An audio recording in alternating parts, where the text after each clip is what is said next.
The rain fell in heavy sheets, hitting the ground with a sound that echoed through the empty streets.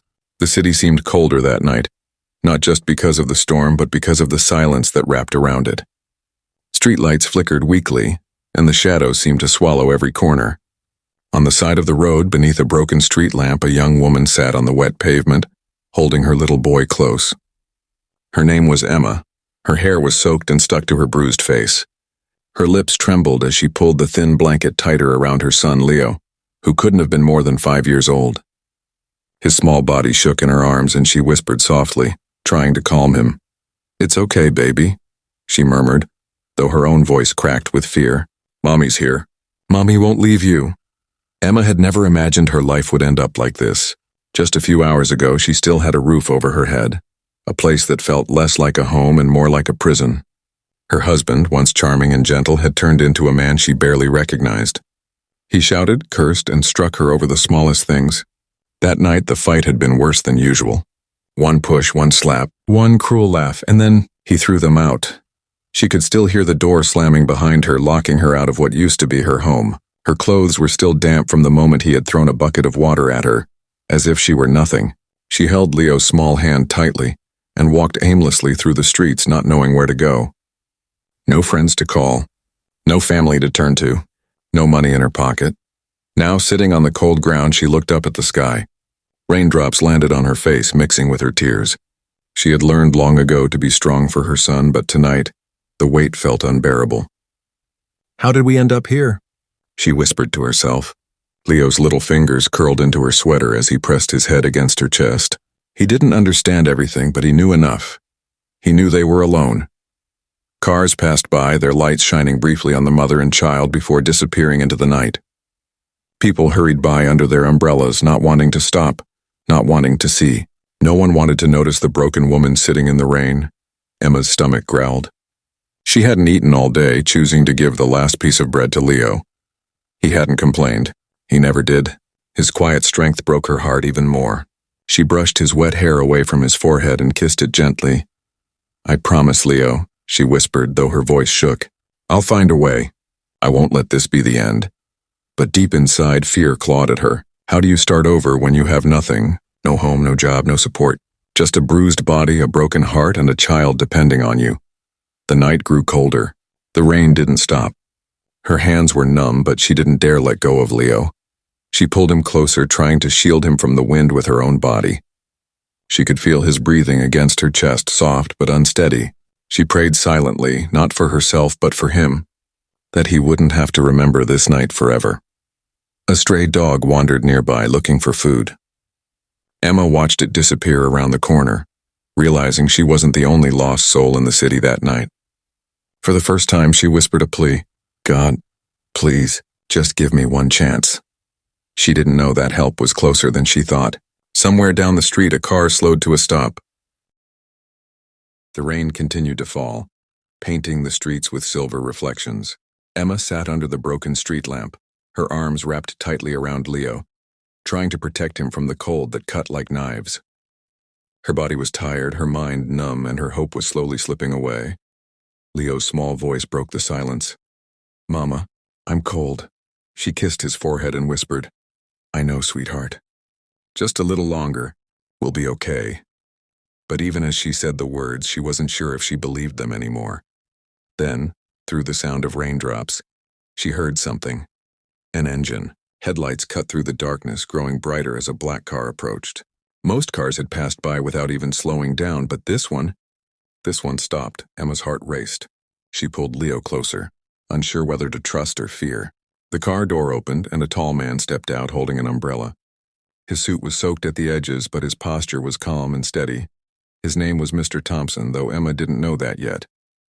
To the world, he was a millionaire, successful, powerful, and untouchable. But at that moment, he wasn't thinking about business or wealth. He was looking at a young mother and her little boy sitting alone in the rain. "Hey," he said gently, his voice low and warm. "Are you two all right?" Emma didn't answer. She had learned not to trust strangers. Too many promises had been broken before. She lowered her gaze, hoping he would just walk away. But he didn't. He stepped closer, careful not to scare her. "I'm not here to hurt you," he continued softly. You shouldn't be out here like this. It's freezing. Leo peeked out from the blanket, his eyes wide and innocent. Mr. Thompson bent slightly, lowering himself to Leo's level. "Hi, buddy," he said with a soft smile. "You look like a brave little man." Leo didn't speak, but something in the man's tone made him feel safe. Emma finally found the courage to whisper, We have nowhere to go." The words hung heavy in the air. Mr. Thompson's chest tightened. He had grown up in a difficult home himself, though no one knew that about him. The sight of the little boy shivering in the rain stirred something deep inside him, a memory of nights when he too had felt forgotten. "Can I help you?" he asked gently. "There's a warm car right here. I can take you somewhere safe." Emma's hands tightened around Leo. She wanted to say yes, but fear held her back. What if this man was like all the others? What if trusting him made things worse? Mr. Thompson noticed the hesitation in her eyes. "I understand," he said softly. "You don't know me, but I promise you I won't hurt you. I just can't drive away and pretend I didn't see you. Not tonight." For a long moment, the rain was the only sound.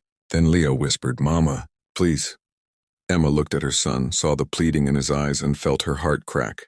She couldn't let him suffer any longer. Slowly, she nodded. Mr. Thompson reached out his hand. Not too close, not forcing, just offering. Emma hesitated for a second longer, then stood up, still holding Leo. She placed her trembling hand in his. His hand was warm. He guided them carefully to the car, opened the back door, and handed Emma a soft blanket from the seat. "Wrap him up," he said. The heater was already on, and the sudden warmth felt like a miracle. Leo sighed with relief as Emma tucked the blanket around him. Mr. Thompson got behind the wheel and glanced at them through the mirror. Emma sat stiff, holding Leo close, but she no longer felt invisible. As the car drove away from the cold, wet street, Emma looked out of the window. She didn't know where they were going. She didn't know who this man really was, but for the first time in a long time she felt a flicker of something she thought she had lost forever: hope. And somewhere deep down, Mr. Thompson knew this moment wasn't just changing their night. It might change their lives. The warmth of the car wrapped around Emma like a soft embrace. For the first time in hours, Leo stopped shivering. His small head rested against her chest, his breathing slow and peaceful. Outside, the rain still poured down, but inside the car it felt like another world. Emma glanced at the man driving, the stranger who had stopped when no one else did. His hands were steady on the steering wheel, his eyes focused on the road, but there was something kind in his face. She could feel it, not pity, but genuine care. She wasn't used to that. "Where are we going?" she asked softly, her voice still shaky. Mr. Thompson looked at her through the rearview mirror and replied calmly, "To somewhere safe. You and your boy need warmth, food, and rest. We'll figure everything else out after that." Emma clutched Leo tighter. "Why are you helping us? You don't even know us." He paused for a moment, the sound of the windshield wipers filling the silence.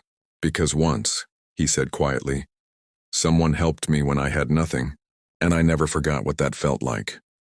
A few minutes later, the car turned into a quiet neighborhood. The buildings here were tall and warm, a world away from the cold street she had been sitting on. The car stopped in front of a modern house with soft lights glowing through the windows. Emma's heart pounded. She wasn't used to places like this. She wasn't sure she belonged here. Mr. Thompson stepped out first, opened the back door, and offered his umbrella to shield Leo from the rain.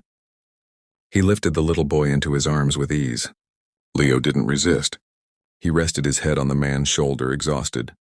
Inside, the house smelled faintly of vanilla and coffee. Warm light filled the room. A woman in her 50s, Mrs. Carter, the housekeeper, appeared from the hallway, surprised at first but quick to act. "Sir?" she asked gently, her eyes moving to Emma and Leo. "Please get them some dry clothes and something warm to eat," Mr. Thompson said. "They've had a hard night." Mrs. Carter nodded and guided Emma to a guest room. It was simple but soft. A bed with clean sheets, a warm blanket, a small lamp casting golden light. Emma almost broke down just looking at it. She hadn't seen something this safe in years. "Here, dear," Mrs. Carter said kindly, handing her towels and clothes. "There's a bathroom over there. Take your time." Emma helped Leo out of his wet clothes first, dried his hair, and wrapped him in a clean sweater that smelled like home. She changed into warm clothes too. When she saw herself in the mirror, Bruised, tired, but still standing, tears filled her eyes. She wiped them quickly. Leo needed her strong. When they returned to the living room, a tray of hot soup and bread waited for them. Leo's eyes lit up. He hadn't eaten properly in days. He sat on the couch and began to eat slowly, shyly. Mr. Thompson watched from the armchair across the room, not saying much, just letting them breathe. "You don't owe me anything," he finally said, his voice steady. "You don't have to explain what happened tonight, but if you want help, I can make sure you're not out there again." Emma looked down at her hands. "I don't want charity," she whispered. "I just want a chance to stand again." He smiled softly, a smile that wasn't pity but respect. "Good. Then let's find you that chance." The next morning, when the rain had stopped and the sun slowly broke through the clouds, Emma woke to the sound of birds outside. It was the first night in a long time she hadn't woken up in fear. Mr. Thompson had already left early for work, but Mrs. Carter gave her a note. It read, "There's an opening at one of my companies. If you want it, the job is yours. If not, that's okay too. But I believe in you, J. Thompson." Her hands trembled as she held the paper. No one had believed in her in years. She looked at Leo, still asleep on the soft bed, and whispered, "Maybe this is our second chance." For the first time in a long time, hope didn't feel like a dream. It felt real. The morning light spilled softly through the window, painting the walls in shades of gold. Emma stood in front of the mirror, straightening the collar of the plain but neat white shirt Mrs. Carter had helped her press the night before. Her hands trembled, not from fear this time, but from something she hadn't felt in a long time. Hope. Leo was still asleep on the bed, curled up like a little bird. She leaned down and kissed his forehead gently. "I'll be back soon," she whispered. This is the start of something new. 3 weeks had passed since that rainy night. 3 weeks since a stranger in a black car had stopped when no one else did. In that time, Emma had accepted Mr. Thompson's offer and started working as an assistant at one of his companies. At first she had been terrified of failing, of being judged, of not being good enough. But day by day, step by step, she proved to herself that she could stand again. The office was warm and modern, filled with people who greeted her kindly. She wasn't the woman from the street there, she was simply Emma. She worked hard, learned quickly, and smiled more than she had in years. And every afternoon she rushed to pick up Leo from school. A real school, not just a dream she used to whisper about. Leo, too, had changed. His shy eyes now sparkled with life. He made friends. He laughed more. He no longer clung to her out of fear. He walked into his classroom with his backpack swinging behind him, turning back only to wave at her with a smile. That smile was everything. But even as life began to move forward, Emma never forgot where she had come from. Every night when Leo was asleep, she sat by the window of the small apartment Mr. Thompson had helped her rent and whispered prayers of gratitude. Not just for the roof above her head, but for the second chance she had been given. One crisp Friday afternoon, as she finished her work and packed her things, Mr. Thompson passed by her desk. He wasn't just a boss anymore. He had become someone she trusted deeply, someone who had seen her at her lowest and still believed in her worth. "How's your boy doing?" he asked with a gentle smile. Emma returned the smile, warm and steady. "He's doing great. He loves his new school." "I'm glad," Mr. Thompson said. "You've done a lot in such a short time, Emma. I hope you're proud of yourself." She lowered her eyes, fighting back tears. "I couldn't have done any of this without you." He shook his head. "No, all I did was open a door. You were the one who walked through it." His words settled in her heart like a flame, small but strong. She realized he was right. He had helped, yes, but she had chosen to fight, to stand, to rise. That evening, as the sun set, Emma walked hand in hand with Leo through the park. The same city that once felt cruel and cold now felt alive. Children ran past them. Laughter echoed in the air, and Leo's little fingers wrapped around hers tightly but gently. He was no longer holding on out of fear, but out of love. "Mommy," Leo said, looking up at her. "Are we happy now?" Emma stopped walking and knelt in front of him. She brushed a lock of hair from his forehead and smiled, a real, full smile. "Yes, sweetheart," she whispered. "We are." In the distance, Mr. Thompson stood by his car, watching quietly. He didn't step forward. He didn't need to. This wasn't his story to finish, it was hers. And seeing the woman who once sat broken in the rain now walking with strength in her eyes was enough. Emma lifted Leo into her arms and spun him around, laughter echoing into the night. For the first time in so long, she didn't look at tomorrow with fear. She looked at it with faith. She knew there would still be hard days, but she also knew she would never give up again. That rainy night had broken her. But this new beginning had rebuilt her. And this time, she wasn't just surviving, she was living.